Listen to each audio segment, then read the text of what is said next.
Hello, I'm Mish, and I invite you in today to be inspired, invigorated, and nourished. This podcast, in her own way, is for women who are ready to empower themselves to live an aligned life that is unapologetic, rich, and radiant. An open discussion that is transparent about the struggles, tips, and stories of women who have come to live in their own truth, power, and sense of self. I'm absolutely thrilled that you're here and with me on this journey.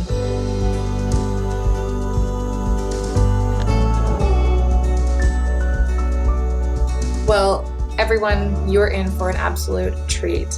This podcast is for those of you, me included, who are workaholics, overachievers, perfectionists, and type A's. We have the amazing and award-winning rest and renewal coach, Kate Cashman from The Breath Between.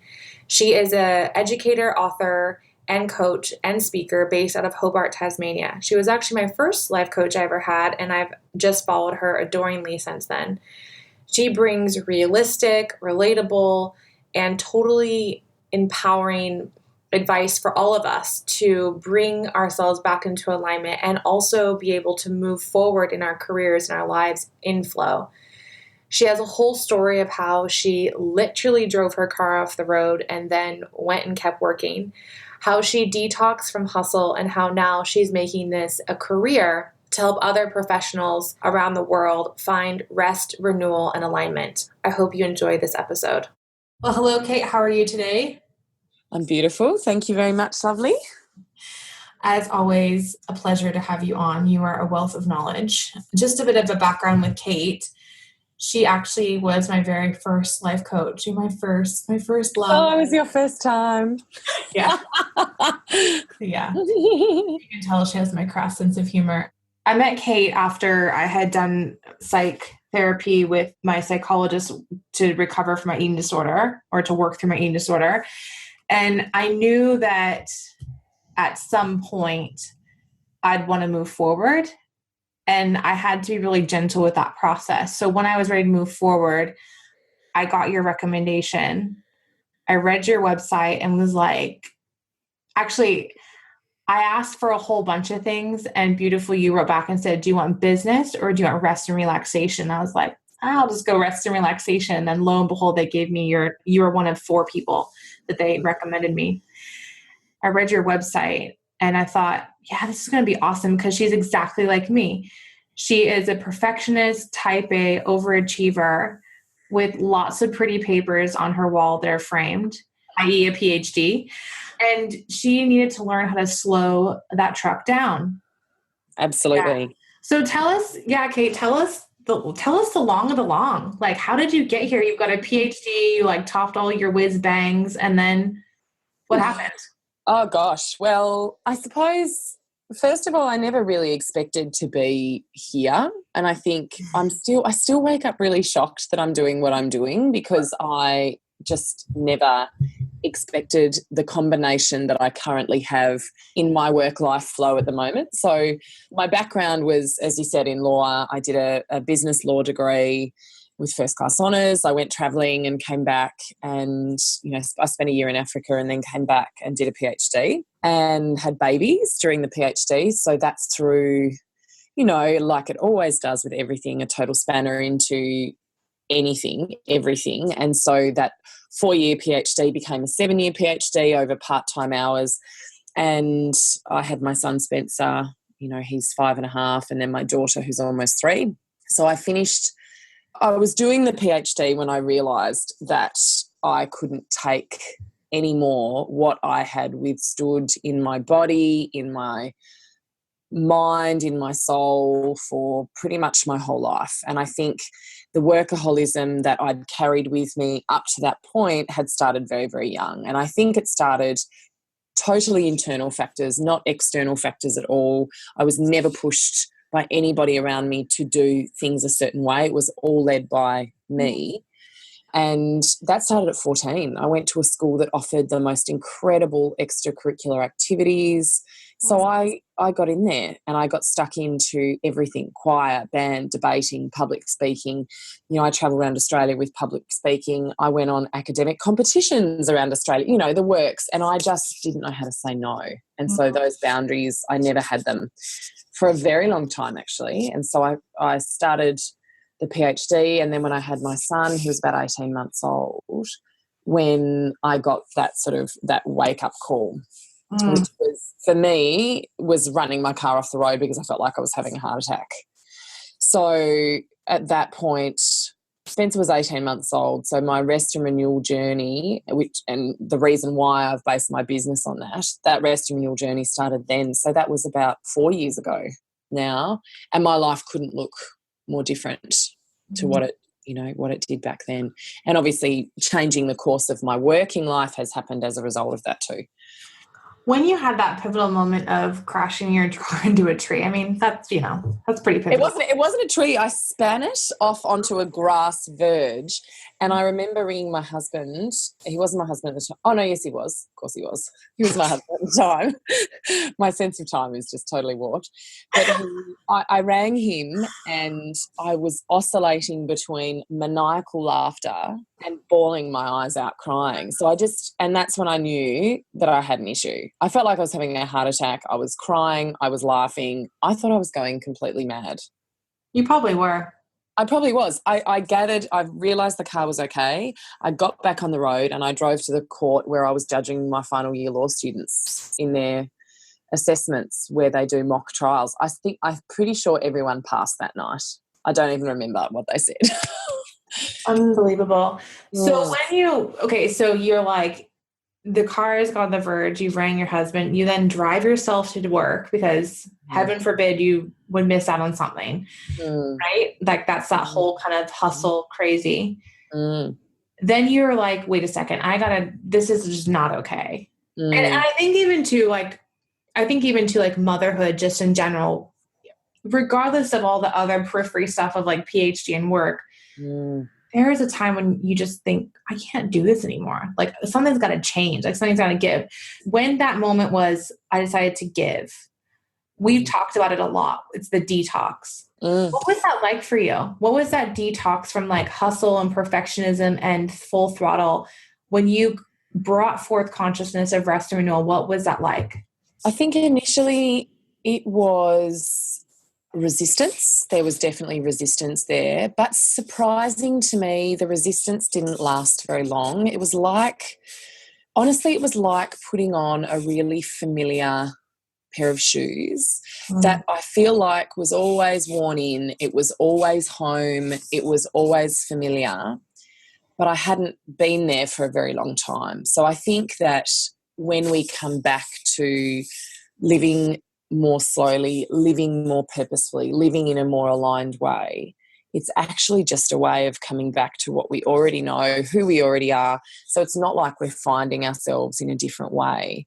It's actually just reminding ourselves of who we already know in a different way. So there was resistance for about a millisecond. And honestly, there's still resistance that pops up every so often because this is like, I think it's an addiction, the addiction to busyness. So I think it's something that you constantly battle or constantly need reminders of. Now, I'm really lucky in my work, in rest and renewal coaching and talking to people about what makes them feel more rested, what helps slow them down, or what gives them energy in different ways in the renewal side of things. I have to be accountable to that because I live my message. And so that's a really great way for me to stay aligned. But there's definitely resistance that does pop up, and then it's a really soft relaxation. I love what you said because I think there's a lot of people who think that it has to be done. I don't think that it's ever done. I've even said to people, I will always have an addictive gene in my body, be that work or even sometimes shopping or food. There's always, for me, it's a subconscious escape from stuff I don't want to deal with. But like you said, it becomes softer. Mm. right? It becomes less judgmental. Like, oh, you ate whatever, or you whatever. The judgment decreases because of what you just said, which was living in renewal. What does living or cultivating a sense of renewal mean or look like to you? So renewal is, when it comes to the renewal side of my work, it's about energy and about joy. And so renewal is about feeling like you have energy for your life in a number of different ways. So renewal is, or it can be, physical, emotional, spiritual, and mental. And so when I work with people on the renewal side of my business, it's really around feeling like you are anew. You are refreshed in terms of your mindset, in terms of that get up and go that you get. I often liken it to, when I'm talking to people about emotional energy, I often liken it to that feeling when you walk away from being together with people that you adore, family, friends, people that you just love to spend time with, and you suddenly look at your phone and realize you haven't looked at it for 6 hours because you've just been so well connected to those people. And that feeling that you get in your gut and in your soul, that beautiful connection and joy brings, that's a sense of renewal. Or it might be learning something that you've always wanted to learn. So for some people, it means doing a little more. So rest and renewal is not just about cutting away everything and doing less all of the time. It's sometimes doing things differently and doing more of what energizes you. So mental renewal or mental energy might be saying, look, I've always, and this is, I'm using a personal story here, I've always wanted to learn the harmonica. And so, I know it's bizarre, but I've always wanted to play the harmonica. I was a big Waifs fan my whole life. Oh, that's so funny. So it's like saying, I mean, I'm also tackling Spanish as well. So that's because I don't want to do too many. I'm doing that. I'll do that first. But it might be that it's that thrill of learning something new. And for me, so much of my learning has been associated with academic work. And so learning for the joy of something that will just allow me to feel energized and mentally stimulated, that's energizing and renewing. But it might also be, a really restful meditation in terms of spiritual renewal, or it might be, spending time outside. I'm reading a great book at the moment called The Nature Fix by Florence Williams, and it's all about, how we can reconnect to nature and how that helps ground us. So renewal can be any one of those things, but I often think of it as just almost like a resurgence of energy in those 4 dimensions of our lives. I love that, because I remember so I coached with you for one series, and then I was like, I need you again. But I knew that I was like, please don't leave me. And it was interesting because it wasn't that I was codependent in that coaching relationship. It was that I just was ready to keep going.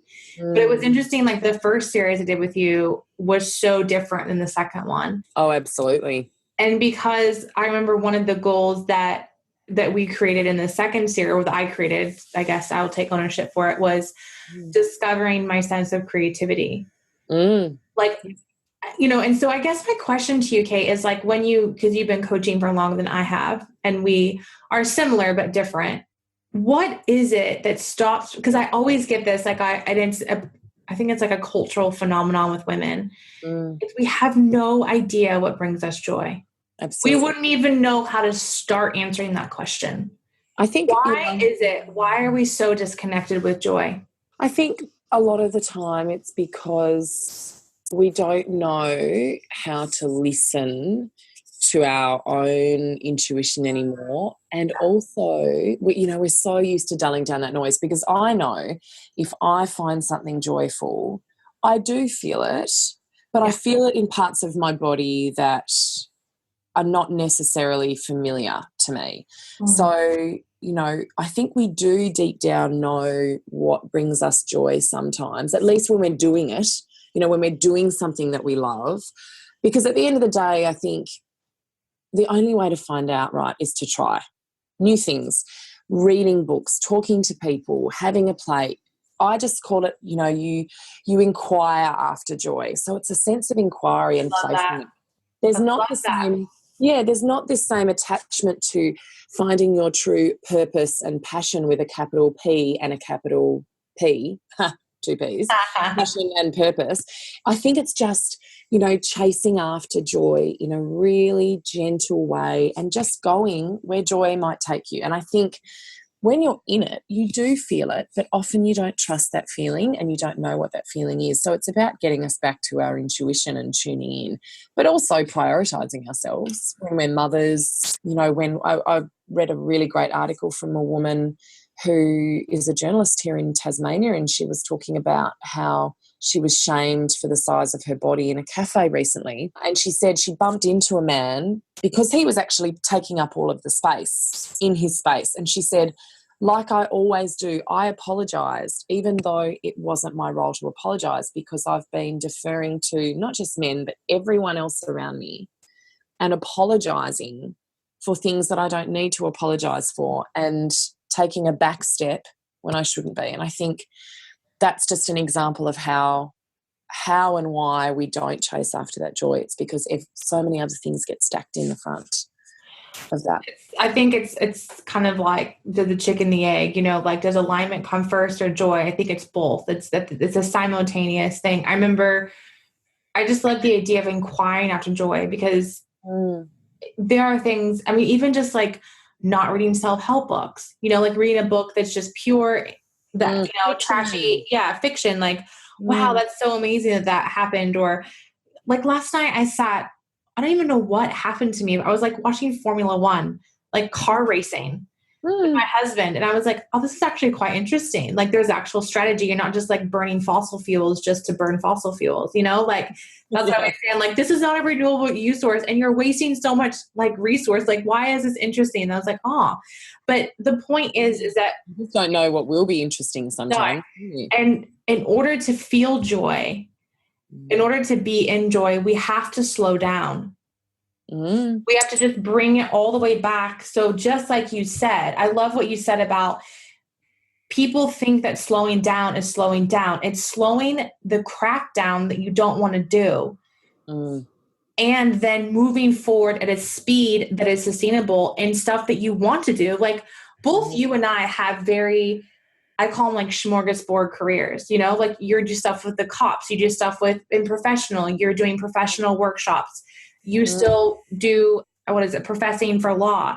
And then you also have life coaching clients. So that has been a conscious decision where you were no longer hyper focused on being the best lawyer or the best PhD.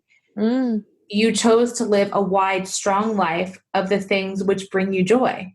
Because I sat down and I took a real look at what it was I was currently doing, and I just didn't feel the creativity that I crave. I didn't feel, for me, I'm a people person. I love to be around people. I love to connect with people.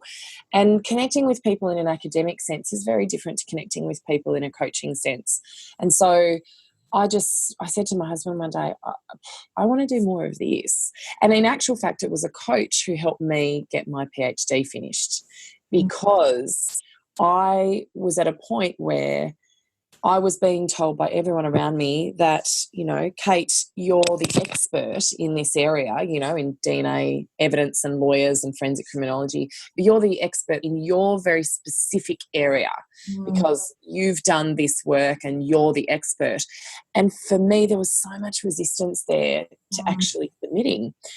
At the end of the day, it was a coach who allowed me to identify my blocks. I initially was like, no way, I'm not talking to a coach about this, because I had a picture in my head of a very masculine American executive style approach, which is not what I do at all. And the coach was the one that helped me identify that I had this real block around being the expert.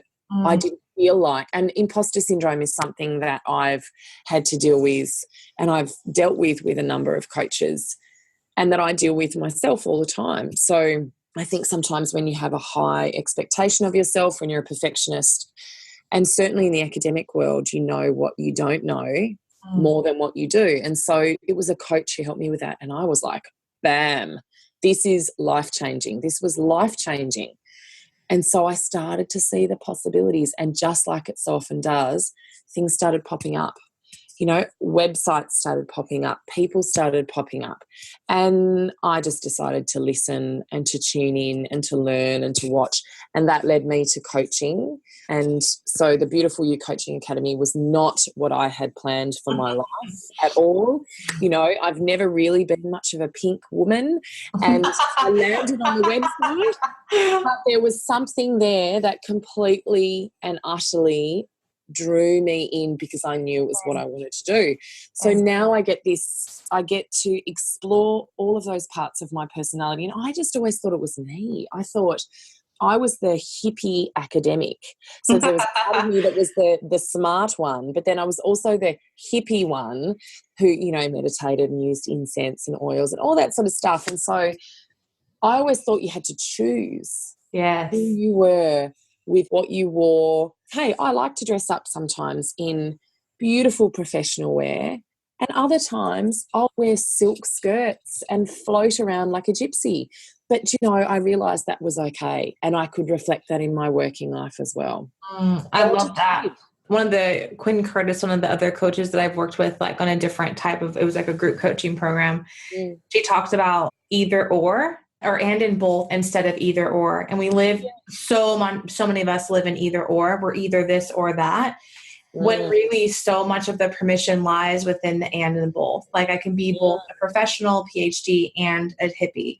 Like it's both. And I think one of the things that you've given me, and also the path that I've chosen, is that I choose to marinate more in the both and as opposed to the either or. And that's important. I wanted to ask you, because it came up in my mind when I was talking to you, I'd love for you to explore, we were talking earlier today about how you're slow parenting. So when you made that transition through yourself, how did that impact your marriage and your motherhood? It took a lot of the noise away. It improved connection. It led to more grounded children. My husband and I literally had a conversation about half an hour ago, and he said, wow, they were really grounded tonight, Kate. They went to bed easily. They were happy. They were chatty. They were really grounded today. And I said, yeah, I made a really, I was really conscious. Just everything was quite quiet around home. We don't own a TV. The kids don't own iPads or anything like that. We have one in the house. We'll occasionally watch movies, but there was none of that today. There was a lot of outside time, a lot of unstructured play outside.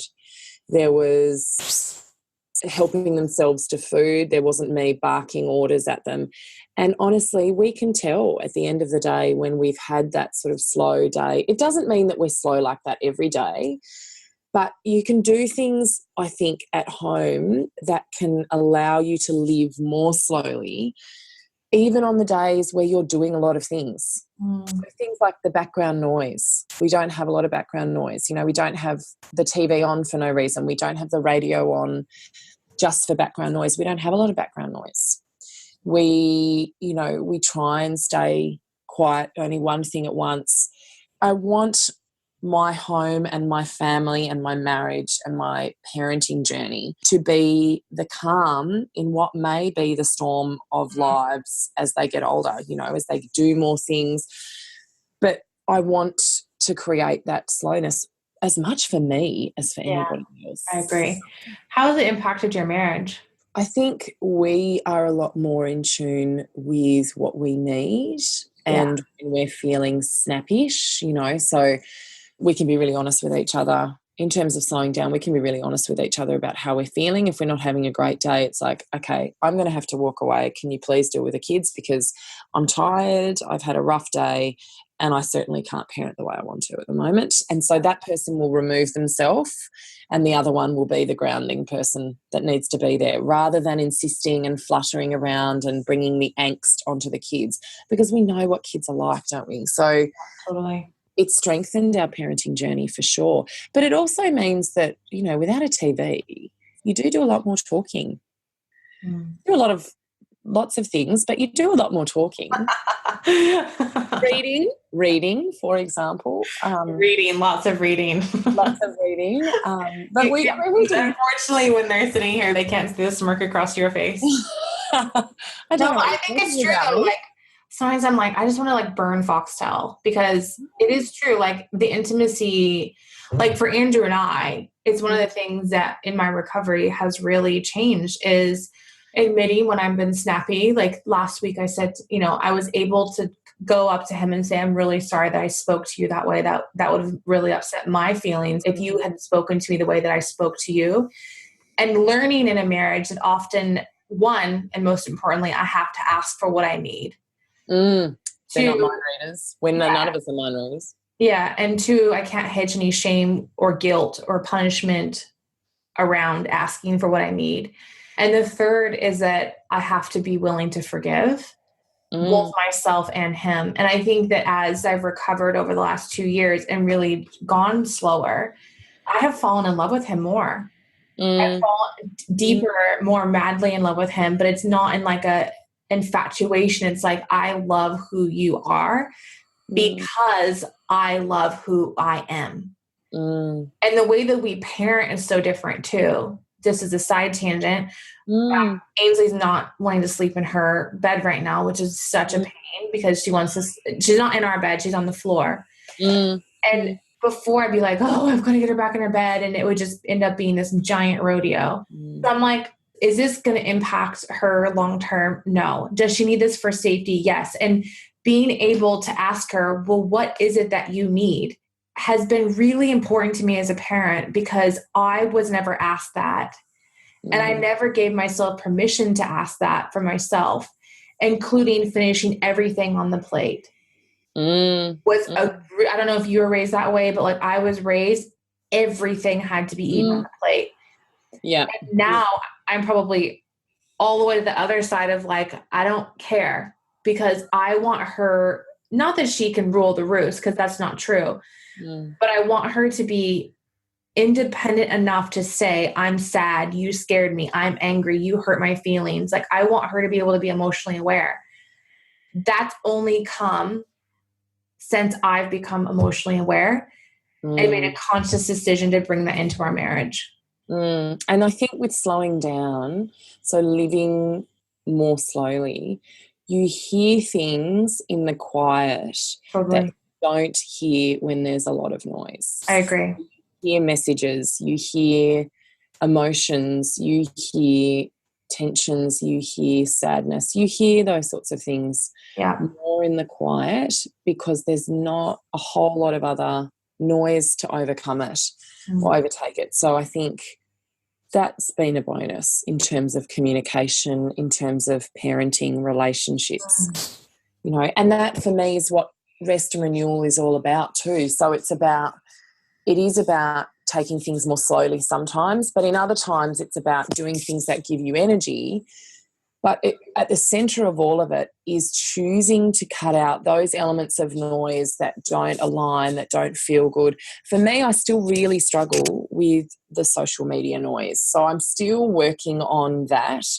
The other thing that was a real wake-up call to me in, this journey that is parenting. And look, I work on this stuff all the time, and I feel like I've lived this stuff for a long time, and there's still so much to work on. Totally. My daughter was carrying around a remote control for an air conditioner today, talking on it like it was a phone. Yeah. No, I can't do this, I can't do that. And so to me, even though we don't consciously use a lot of technology in front of our kids, I still want to pare that back even more. Working from home, it's a little bit more difficult, and I want them to see that that's part of my life. But if it means I'm not being present, because if they're not modelling being present with me when they're chatting on their air conditioning remote, then obviously there's still some work to do there. Yeah. I think one of the things that you had just brought up was when we silence the noise, then we start to feel.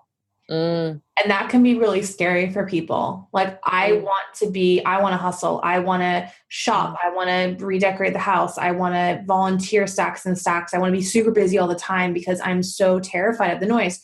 I mean, people are addicted to social media because they don't want to be in stillness. They want to add noise, the background noise to their lives.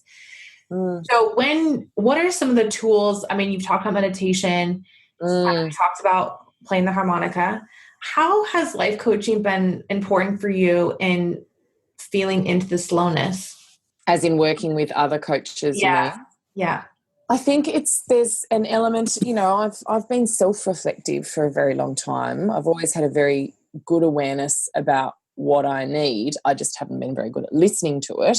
Yes. And I've been very good at ignoring. That I'm is good. such an important point. Yeah, I've always known what I needed. I just would choose not to listen to it. So I'd be like, Kate, you're getting tired. You're doing too much stuff. Oh, no, it's fine. Bam. We'll hit you with glandular fever. Bam. You didn't listen, so here you go. You've got it. So I think for me, working with a coach, what it meant for me was it added that element of self-reflection in addition to my own. So it brought out what I already knew, but it gave me that level of accountability to truly committing to what it was that I wanted to live and how I wanted to live. Because that element of self-reflection that you can squash when you're on your own, when you're talking to a coach about that, you are sharing what it is that you already know, and you're actually committing to more deeply honouring that and bringing it out into your life. And there's something very, very powerful about doing that. And there's something very, very powerful about doing that with someone who is not your best friend or your lover or your parent or someone that knows you well in that environment. There's something really special about sharing that with somebody who is there to help support you, to listen to you, to encourage you. I honestly, the way I feel about coaching is that I feel like everyone could benefit from having a coach, because we all intrinsically want to move forwards. We don't want to look back. We don't want to stay in the same place necessarily. And it doesn't mean huge leaps and bounds, but coaching to me just helps us move forward in so many beautiful ways. And it brings out what we already know to be true, whether we're conscious of that or not. Totally agree. I have a life coach, I have a business coach, and I have at the moment a food coach, like someone who's we're like digging into the nitty gritty of still the little tidbits of my food issues. I'm on a food journey just because she knows it. Yeah, absolutely. And I love that I have different coaches for different things. I think I'm just a coach junkie. I don't like not having a coach because I like the high vibe stimulation of like just getting into my feelings with someone who is just there for me, 100% there for me, and not psych. Like psych and coaching are really different. Like counseling and psychology are very different than coaching. And I know when I need both, but coaching has fundamentally changed my life. And I love the space of that. So as we end today, we could talk forever, but I would love for you, for a lot of listeners on my podcast, like, that's great, Kate and Mish, like, woohoo, good on you. You can hire coaches, you can afford coaches. You've got a flipping PhD and 2 master's degrees or whatever. And maybe they're not financially at the place they can do it, or not in the mental space they can do it. What are maybe like 2 to 3 things like right now that people can do to kind of start going into that lower gear in their life? Okay, so I think one of the things that I would recommend is to get outside. Huge recommendation. Nature is a beautiful, beautiful beast. So there is nothing that gets you connected to your sense of self, to the earth, and to things around you than being outside. And I mean, I know you would feel it, and anyone who's listening would feel it when you happen to do a bit of gardening or even stacking the wood or whatever it might be, getting your hands on the earth in some way, being outside. And I'm not talking about going for a walk with headphones in and trying to multitask and listen to a podcast at the same time. This one. Although if you're listening to this while you're walking, just do it for the next one. Pick up a stick. You have to pick up a stick. If you're walking right now, pick up a stick. Absolutely. And so I think that would be my biggest tip, is to get outside. We used to be so connected to being outside. And so some people go from air-conditioned houses to an air-conditioned car. They drive their car into a car park and go into an air-conditioned building. And for some people, they never even go outside. And so I sort of encourage people to try and get, if you can, half an hour to an hour outside in some capacity every day, and not blocking out your attention. So I think that's a really good way, and a really easy way. It's totally free. It's good for you. You feel better. Meditation obviously is one. in the stillness, it can be really frightening sometimes how much chatter there is, but that is normal, that is okay, and that is all part of the journey. And I think making time for rest and renewal and actually trying to follow those little butterflies of what energizes you. So sitting down with a pen and paper, I have a workbook for this on my website as well that I often recommend to people, and it classifies it into questions of physical energy, emotional energy, mental energy, and spiritual energy. You can do this just with a piece of paper at home and say, what is it that makes, who do I feel connected to? Who gives me emotional energy? Who are those beautiful people in my life that I love to spend time with? Once you've identified them, schedule them in your diary. Such a great idea. Go for a walk with them. Go for a walk with them. So both in one. So just making sure that the things that bring you energy, schedule them in. Because if you don't, they won't happen, and we don't have as much spontaneous spare time as we, might have 30 years ago. So that'd probably be my biggest tips. We know intrinsically what we need, having that space and silence, having that connection, and having a bit of a think about how we can bring that out. You don't need to pay anything for those things. I love that. Kate, thank you so much. You are I think you're a beacon in the world of coaching and also the world of kind of meditation and yoga and spiritualism that's grounded. And I find that that's something that I've really connected with, because I think because you do see both sides. You see both the hard kind of masculine and also the soft feminine, and you're able to intertwine them into a very practical way to serve who you connect with. And I know that coaching with you was hands down one of the top 3 things I've ever done for my life to change my life. Oh, Mish. That's the beauty of showing up. There's going to be people who are listening to this who have gone on their journey and maybe need to refresh. There have been people who are listening to this and think, oh my God, I need to do this, but I'm absolutely terrified. And no matter where you are on your path, you have it in you and around you to be served. And so, and you also have Work Life X coming up. Is it Work Life? Yes, yeah, absolutely. So, you can find me on my website, katecashman.com. But you can also, if anyone's interested, I'm working with another coach in Melbourne on an event called Work Life X. So it's Work plus Life X, worklifex.com. And it's an event in Melbourne that's around, because I do a lot of work with people in consciously creating their life outside of work to bring them a sense of rest and renewal. I've teamed up with an amazing work-life coach who focuses on helping people bring a high level of consciousness to their work. So we've teamed up. We have 16 speakers, 2-day conference in Melbourne on August 10th and 11th. And beautiful green fields right on Albert Park. It's going to be absolutely beautiful. And we have some amazing speakers. There's huge diversity of men, women, people from Australia, from overseas. We've got such amazing diversity. And we'll be talking about how to more consciously create our working and personal lives. And we're really excited. And we're Secret Squirrels working on something as well. We are. We're excited. Absolutely. You're a gem. You're a treasure. So are you. The best client, of course. You have to say that. I know, but you're wonderful. I love spending time with you. I think it's the beauty of being a coach is that you get to see just the most freaking amazing transformation. You get people's souls just explode in front of you. And sometimes I get off of, and you would too, you just get off of a call or you end a series and you're like, holy crap, did that client just do that in 12 weeks? Like, I can't believe the person they were before and now. And I just got to hold space for them. Like, that is the best gift ever. I got an email this morning from a client who I finished with a little while, like 2 or 3 weeks ago. And she said to me, because we worked a lot on confidence and owning her sense of worth. And she said, Kate, you know what? I haven't worked for someone for many years, having been self-employed. She's working for someone. She's in the business. She's going to be joining the directorship. And she said, I felt like I was worth more money. So you know what I did, Kate? Because I finally understood what I was worth. I walked in and I asked for a 50% pay rise. And the guy said to me, why did it take you so long?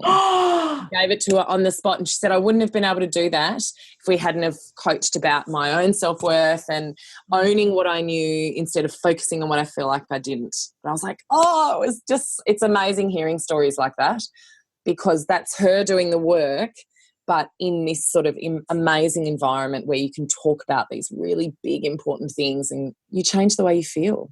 I totally agree. And because you choose to slow down, you cut the noise out, you do the work, and you go forward in a totally different way, you actually start to actualize the life that you've always wanted. Absolutely. Love Thanks it. so much for having me, Mish. Pleasure. KateCashman.com.au or just .com, KateCashman.com. Kate Cashman with a K. With a K. All right, honey. Thank you so much. Pleasure. Thank you.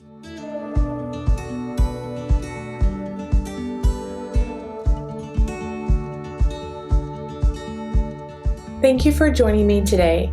If you'd like more information about myself, my journey, my public speaking engagements, or life coaching with me, please head to my website, mishpope.com. If you can kindly leave me a beautiful review on iTunes, I would be forever grateful. I can't wait to connect again in the next episode.